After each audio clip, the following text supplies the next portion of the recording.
guys, welcome back to the channel Tavneet Kaur the Study Corner. Learning is priceless. Hopefully आप सभी ने part 1 two part 6 chapter 2 देख लिया होगा और आज हम बात करेंगे पार्ट 7 में, जिसमें हम बात करने वाले हैं कोऑपरेटिव सोसाइटीज. हाँ, I agree this chapter is too lengthy, so इसलिए इसके पार्ट ज्यादा हैं, तो पार्ट्स को ज्यादा देखे छोड़ मत देना. आई रिक्वेस्ट यू ऑल कि सभी पार्ट्स को देखो. एक पार्ट में प्रॉपरली सोल्व प्रोपराइटर एक्सप्लेन किया, दूसरे पार्ट में पार्टनरशिप किए, थर्ड में types of partners, types of partnership, cooperative societies आज करने लगी हूँ. कल हमने ज्वाइंट हिंदू फैमिली बिजनेस कर लिया. So please it's my request कि आप सारे पार्ट्स को देखो थॉरली, एंड कोई भी अगर डाउट है तो प्लीज मुझे कमेंट करो. And if I am asking you something in the video, अगर मैं आपको कोई क्वेश्चन पूछ रही हूँ तो प्लीज कमेंट करके उसका आंसर भी दो अगर आपको पता है. I definitely announce your name in my next video that you are giving the correct answer. So let's start with today's video. So today we are going to understand about the cooperative societies. Cooperative societies कौन सी societies होती हैं? इतना पता चल गया कि society है, and cooperative हमें पता है कि जब हम कोऑपरेट करते हैं या फिर हम एक दूसरे को अंडरस्टैंड करते हैं. सो वर्ड कोऑपरेटिव, यहाँ पर कोऑपरेटिव सोसाइटी में कोऑपरेटिव का मतलब होता है टू ज्वाइन टुगेदर, जब हम इकट्ठे मिल जाते हैं, and work with each other, और हम एक दूसरे के साथ काम करते हैं फॉर द कॉमन पर्पस. जब हमारा पर्पस कोई सेम है, मेरा भी पर्पस काम करने का वही है जो आपका है, आपका भी वही है जो तीसरे इंसान का है. तो जब हम तीन जाने मिलकर एक सोसाइटी या फिर एक अपना ग्रुप बना लेंगे पर्सन्स का, उसको बोला जाता है cooperative. So I hope I am clear what is cooperative. Cooperative means coming together, join together, work each other with the common purpose for the common objective to be gained. Now let's discuss about what is cooperative society. Yeah, cooperative society is a society which is made of a persons. इसमें capital invest नहीं करना. जैसे हम business में क्या करते हैं, हम कुछ ना कुछ कैपिटल लगाते हैं, कुछ machines, land and something else. इसमें कैपिटल्स नहीं होते, इसमें क्या होते हैं, persons. We persons are there in cooperative society, and हम जब मिल जाते हैं, एक ही मोटिव पर काम करते हैं, तो उस सोसाइटी को बोला जाता है कोऑपरेटिव सोसाइटी. जैसे हमने पार्टनरशिप एक्ट को किस में कौन गवर्न करता है, आप कमेंट करके बताओ. ज्वाइंट हिंदू फैमिली बिजनेस कौन से एक्ट से शुरू हुआ था, आप बताओ. अगर वीडियोस देखे तो आपको पता होगा. ये 2 क्वेश्चंस आज का आपका होमवर्क है, प्लीज कमेंट करना, और अगर आप सही आंसर दोगे then I announce your name over next video, means कल वाली वीडियो में. तो इसको कौन करता है, अगर हम अपनी कोऑपरेटिव सोसाइटी बनाते हैं, सपोज कर लो मैंने अपने 10 फ्रेंड्स के साथ कोऑपरेटिव सोसाइटी बना ली, तो मुझे सबसे पहले अपनी कोऑपरेटिव सोसाइटी को रजिस्टर करना पड़ेगा under the cooperative societies act 1912. Please आप ये जो एक्ट्स हैं और जो डेट्स हैं वो आप अच्छे से याद करो. इनको अगर मैं क्वेश्चन पूछ रही हूँ तो कमेंट करो, इससे आपकी ही नॉलेज इंक्रीज होगी प्लीज. सो कोऑपरेटिव सोसाइटीज कहाँ पर होती हैं, कहाँ पर रजिस्टर करनी होती है हमें, कोऑपरेटिव सोसाइटीज एक्ट 1912. या सो इसका मेन मोटिव होता है इकोनॉमिक एंड सोशल वेलफेयर. ये इसलिए की जाती है क्योंकि हम क्या चाहते हैं, वेलफेयर. अगर वेलफेयर चाहते हैं तो पैसा चाहते हैं नहीं. अगर हमें पैसा कमाना है तो वो बिजनेस है. अगर हम बिजनेस नहीं कर रहे, वेलफेयर, किसी की भलाई सोच रहे हैं, खुद की सेटिस्फेक्शन, अगर हम किसी की हेल्प करेंगे, किसी के चेहरे पे मुस्कुराहट लाएंगे, तो हमें अंदर से खुशी होगी, हमें अंदर से सुकून मिलेगा कि हमने आज एक अच्छा काम किया. तो कोऑपरेटिव सोसाइटीज वेलफेयर के लिए बनाई जाती हैं, for the welfare purpose. So it is not a business because इसमें प्रॉफिट अर्निंग मेन मोटिव नहीं है. इसका मेन मोटिव होता है to social and economic welfare. इसके अंदर 2 प्रिंसिपल्स होते हैं. There are 2 principles.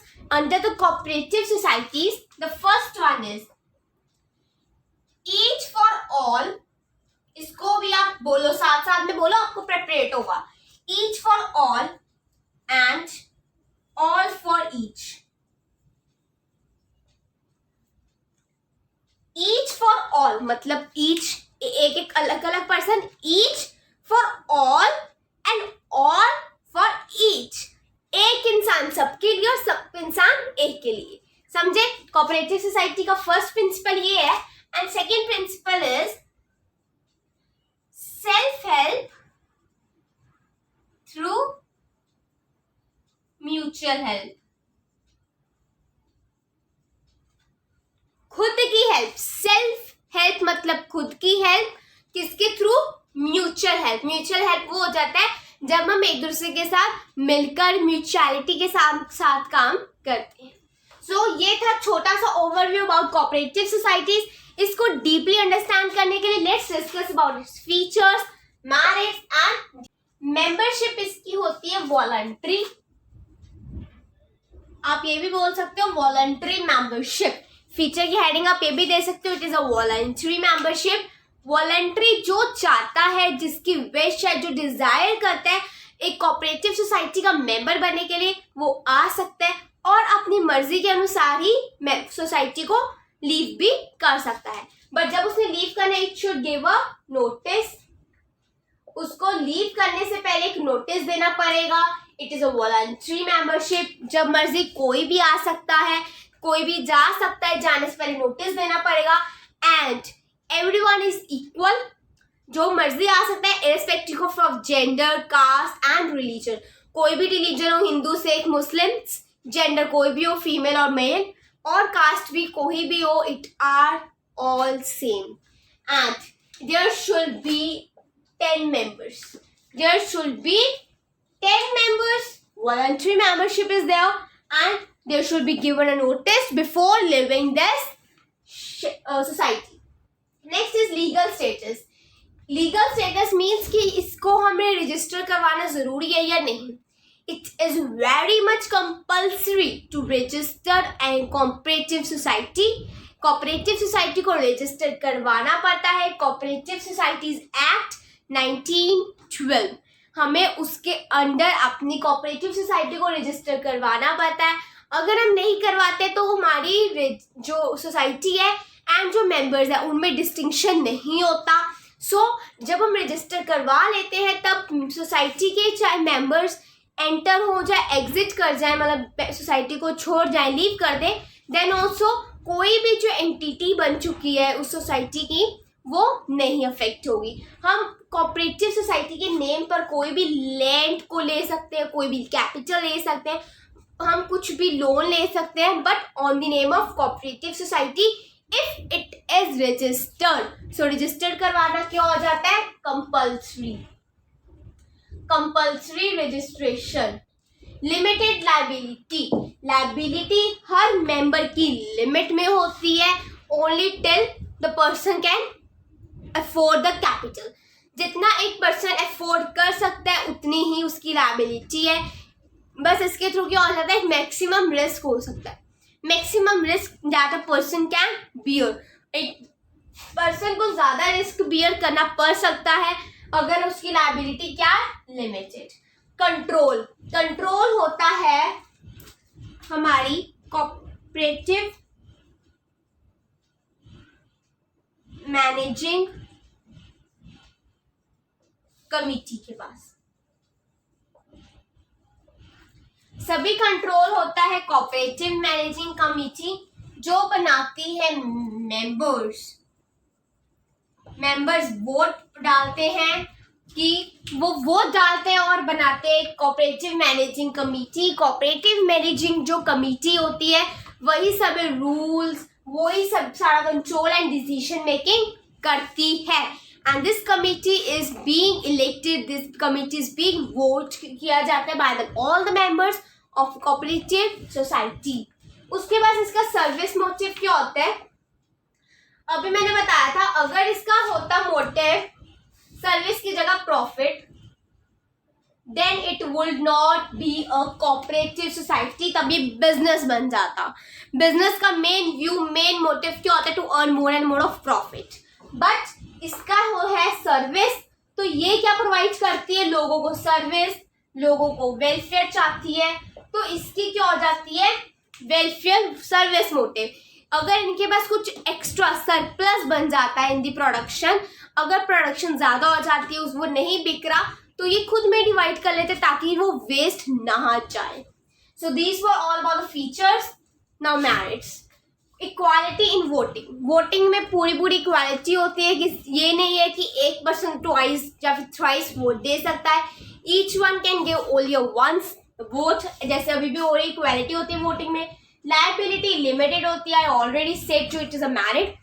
अच्छा, इतना ध्यान में रखो, लायबिलिटी फीचर में आना ही आना है, जो मर्जी फॉर्म पढ़ लो बिजनेस ऑर्गेनाइजेशन की।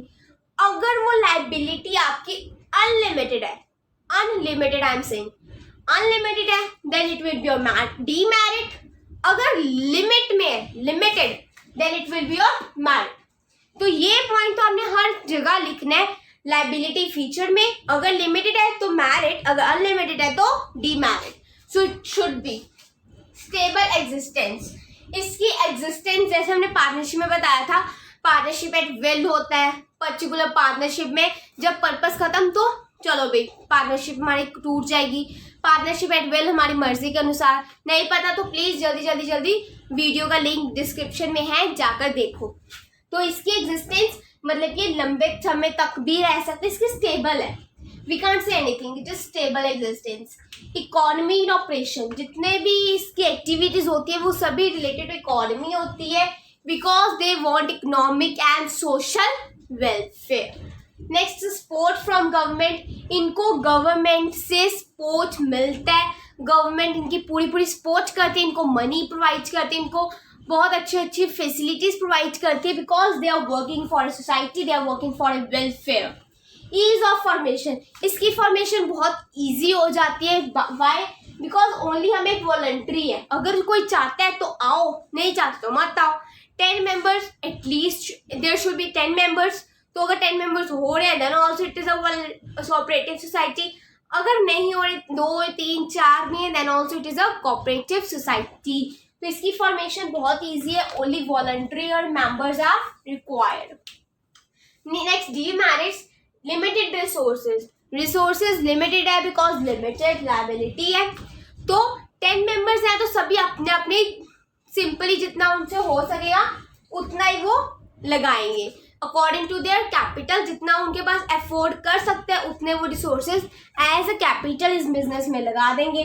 सो रिसोर्सेज इसमें क्या हो जाता है? In management states that management में इनएफिशिएंसी हो जाती है, वो पूरे एफिशिएंट नहीं होते, इतने क्वालिफाइड नहीं होते।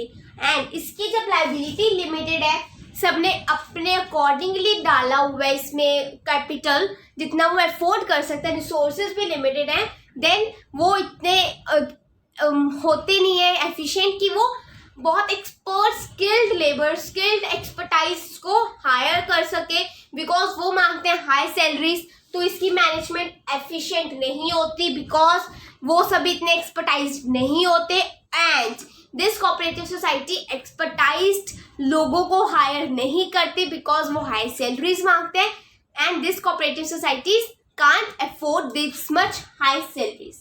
So inefficient in management. Lack of secrecy.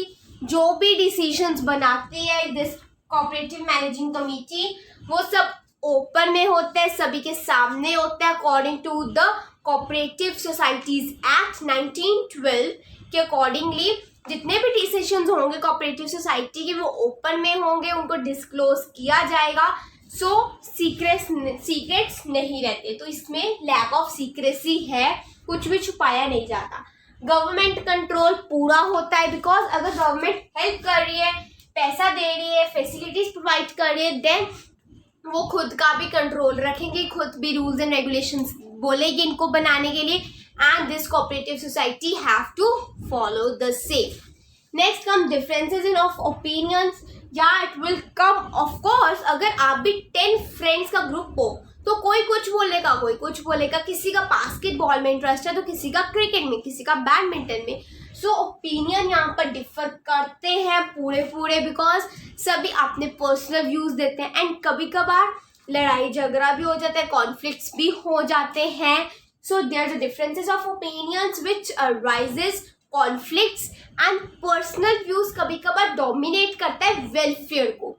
जो हमारा वेलफेयर मोटिव है उसको डोमिनेट कर देता है एक personal view. So it takes long time for the decision making because differences in opinion. So that's all for the today, and with this we have finished cooperative society features, merits and demerits. Tomorrow we'll start with types of cooperative societies. Video में कुछ समझ आया तो video को like कर देना, ढेर सारा प्यार दे देना, चैनल को सब्सक्राइब कर देना, बेल आइकन ऑन कर देना to get all the new notifications. And मेरी वीडियोस का आपको अगर कोई हेल्प मिलती है तो दूसरों की भी हेल्प करो, शेयर करो, कमेंट करके मुझे आंसर भी देना.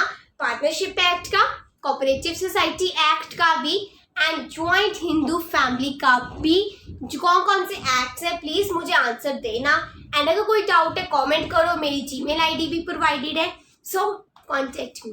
तब तक के लिए stay home, stay safe, keep smiling, keep shining. Bye bye.